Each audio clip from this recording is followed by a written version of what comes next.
مجھے حضرت شاہ المالی ایک بندے نے تڑی لگائی تھی میں تجھے قتل کر دوں گا. بات ہوئی, میں امامت مسجد میں بیٹھا ہوا تھا, وہ ایک لمبا مسئلہ ہے, اس نے میرے ساتھ بدتمیزی کرتے کرتے کہا کہ میں تجھے قتل کر دوں. میں امام تھا وہاں, اور حضرت مولانا غلام غوث صاحب لاہور جائیں تو ان کے دربار پر ضرور جاتے ہیں, اور پیر میر علی شاہ صاحب نے لکھا کہ اس بر صغیر میں لبیک لبیک لبیک یا رسول اللہ لبیک لبیک لبیک یا رسول اللہ لبیک لبیک لبیک یا رسول اللہ لبیک لبیک لبیک یا رسول اللہ توجہ. دوسری بار مجھے موٹر وے پر گرفتار کیا رات 12 بجے. میری گاڑی کو ایسے گھیرا جیسے دنیا کا سب سے بڑا ڈاکو میں ہی ہوں, آگے پیچھے جناب پڑے, یہاں ایسی میں پکڑ. وہ کار گجران والے سے ہمیں تعاقب کرتے ہوئے کار آگے پیچھے ہوتی تھی, تو میں نے پوچھا ڈرائیور سے یہ کون ہے, کہتا پتہ نہیں کون ہے. میں نے کہا کبھی یہ آگے جاتے ہیں کبھی یہ پیچھے جاتے. وہ ہمیں گجران والے سے گھیر کر لائے, ہمیں نہیں پتا تھا بھئی یہ ایجنسیوں کی کار ہے. انہوں نے مجھے پکڑا تو پکڑ کر میری گاڑی پر قبضہ کر لیا. ڈرائیونگ سیٹ پر وہ افسر بیٹھ گیا. وہ کہنے لگا کہ میں نے جب بھی آپ کی تقریر سنی ہے تو آپ ناموس رسالت پر باتیں کرتے ہیں, آپ نبی کے ٹھیکیدار ہیں.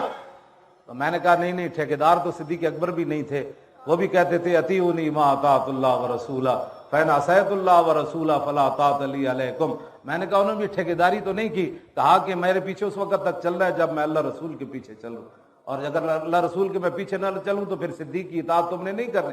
میں نے کہا پاگل, ٹھیکیدار تو صدیق اکبر بھی نہیں ہے. تو انہوں نے کہا پھر تو کون ہے؟ میں نے کہا میں چوکیدار ہوں. پھر میں نے اس کو ایک بات کی, وہ CIA تھانہ بڑا مشہور ہے کوتوالی کا, وہاں چور ڈاکو جانے سے بھی گھبراتے ہیں. ہاں جی, وہاں لے جاتے ہیں, وہاں اندر جا کے اندر پھر اور اندر جا کے بند کرتے ہیں, 3 مراحل سے گزار کر پھر اندر جا کے بند کرتے ہیں.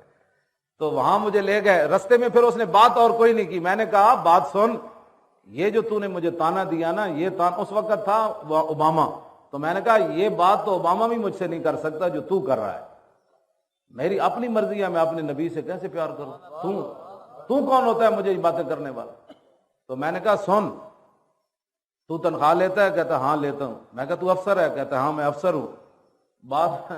بعد میں نا وہ نشتر کالونی میں رہتا تھا تو اس کو فالج ہو گیا, تو وہ کہتا مولانا سے میں ملنا چاہتا ہوں. میں نے کہا آپ بات کسی اور سے جا کر ملو, مولانا سے کیا ملنا.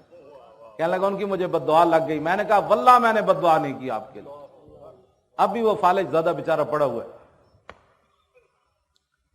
وہ مولانا عبدالستار خان نیازی علیہ رحمہ فرماتے تھے کہ مجھے جن لوگوں نے برفوں میں لٹایا تھا نا سہیوال جیل میں, 2 بندے تھے, انہوں نے پہلے مجھے مارا ختم نبوت کے مسئلے میں, پھر 2 برفوں کے بلاک میں لٹایا. تو مولانا فرماتے تھے میں لندن گیا دورے پر, تو ایک آدمی میرے پاؤں میں پڑ گیا, کہنے لگا خدا کے لیے مجھے معاف کر دو, خدا کے لیے مجھے معاف کر دو. تو میں نے کہا اٹھو, آپ کو پتا ہے نا وہ بڑے گرم آدمی تھے. میں نے کہا اٹھو بدتمیز, پاؤں میں گرتے, اٹھو بات کرو کیا کرتے. وہ کہنے لگا ہم 2 آدمی تھے, حکومت کے کہنے پر آپ پر ظلم کیا تھا, تو ایک تو بڑی گندی موت مرا اور مجھے حکومت نے پیسے دیے, میں باہر آ گیا, تو خدا کے لیے مجھے بڑی بیماریاں لگی ہوئی ہیں, معاف کر دو. تو نیاز صاحب فرمانے لگا, میں نے کہا بھاگو, میرا اللہ معاف کرے تو کرے, میں نہیں معاف کروں گا کبھی. تو جب ظالم ظلم کرتا ہے اس کو اس وقت سمجھ نہیں آتی, بعد میں جب فالج ہوتا ہے پھر سمجھ آتی ہے, پھر اس سمجھ کا فائدہ کوئی نہیں رہتا, اس وقت تو پھر فائدہ کوئی نہیں. تو میں نے اس کو کہا کہ مجھے حضرت شاہ المالی ایک بندے نے تڑی لگائی تھی, میں تجھے قتل کر دوں گا. بات ہوئی, میں امامت مسجد میں بیٹھا ہوا تھا, وہ ایک لمبا مسئلہ ہے, اس نے میرے ساتھ بدتمیزی کرتے کرتے کہا کہ میں تجھے قتل کر دوں. میں امام تھا وہاں, اور حضرت مولانا غلام غوث صاحب لاہور جائیں تو ان کے دربار پر ضرور جاتے ہیں, اور پیر میر علی شاہ صاحب نے لکھا کہ اس بر صغیر میں سب سے زیادہ جس کو قرب ہے نا محبوب سبحانی کا, وہ حضرت شاہ المالی ہے. شیخ محقق داڑھی کے ساتھ وہاں کر جھاڑو دیتے تھے, پتہ نا. تو وہاں مجھے ایک بندے نے یہ دھمکی لگائی, تو ہفتے کے بعد اس کا بیٹا سرے بازار قتل ہو گیا. پھر وہ آ کر مجھے کہنے لگا, روتا تھا. میں نے کہا اللہ کے بندے میں نے تجھے کچھ بھی نہیں کہا, یہ بابے سے بات کر جس کا میں امام ہوں, اس بابے کو غیرت آئی ہے. تو نے اس کی مسجد میں بیٹھ کر مجھے کہا میں تو قتل کر دوں گا. تو میں نے کہا بابے نے کہا میں دیکھتا ہوں تو تیرا بندہ قتل ہوتا ہے یا میرا امام قتل ہوتا ہے.